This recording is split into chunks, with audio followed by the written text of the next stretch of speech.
സന്ദേശ് ഖാലി അതിക്രമങ്ങളുടെ സൂത്രധാരൻ ഷാജഹാൻ ഷെയ്ഖിനെ 10 ദിവസത്തേക്ക് പോലീസ് കസ്റ്റഡിയിൽ വിട്ടു. അതേസമയം ഹൈക്കോടതി അനുമതി നൽകിയതിനെ തുടർന്ന് സന്ദേശ് ഖാലിയിലെത്തിയ പ്രതിപക്ഷ നേതാവ് സുവേന്ദു അധികാരിയെ വീണ്ടും പോലീസ് തടഞ്ഞു. നിരോധനാജ്ഞ നിലനിൽക്കുന്നതിനാൽ സന്ദർശനം അനുവദിക്കില്ലെന്ന് പോലീസ് അറിയിച്ചു. ഇന്നലെ അർദ്ധരാത്രിയോടെയാണ് ഷാജഹാൻ ഷെയ്ഖിനെ പോലീസ് അറസ്റ്റ് ചെയ്തത്. കോടതിയിൽ ഹാജരാക്കിയ ഇയാളെ 10 ദിവസത്തേക്ക് പോലീസ് കസ്റ്റഡിയിൽ വിട്ടു. എൻഫോഴ്സ്മെന്റ് ഉദ്യോഗസ്ഥരെ സംഘം ചേർന്ന് ആക്രമിച്ച കേസിലാണ് ഷാജഹാൻ ഷെയ്ഖിനെ അറസ്റ്റ് ചെയ്തത്. അതേസമയം അറസ്റ്റ് നാടകമെന്ന് പ്രതിപക്ഷ നേതാവ് സുവേന്ദു അധികാരി ആരോപിച്ചു. अरेस्ट नहीं है, ये म्यूचुअल एडजस्टमेंट है.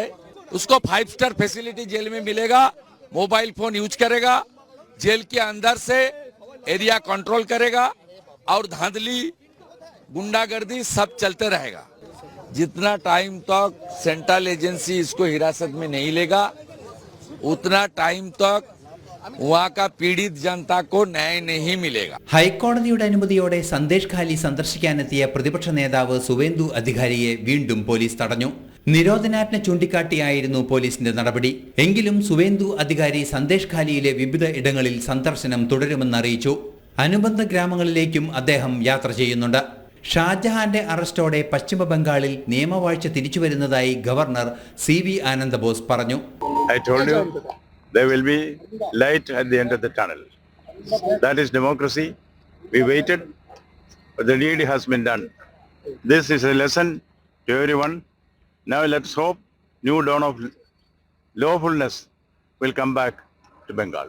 BJPയുടെ ശക്തമായ പ്രതിഷേധമാണ് അറസ്റ്റിലേക്ക് നയിച്ചതെന്ന് സംസ്ഥാന അധ്യക്ഷൻ സുഖാന്ത് മജുംദാറും വ്യക്തമാക്കി. कि सरकार को बाध्य करेंगे, घुटने पे ले आएंगे कि षाजहान को गिरफ्तार करने के लिए ये बाध्य हो जाएगी.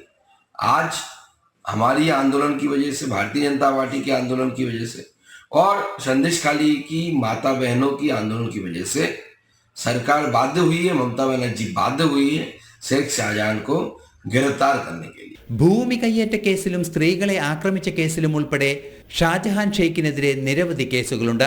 ഇയാളുടെ കൂട്ടാളികളെ പോലീസ് പിടികൂടിയിരുന്നു. സഹോദരന്റെ നേരെ FIR ചുമത്തിയിട്ടുണ്ട്.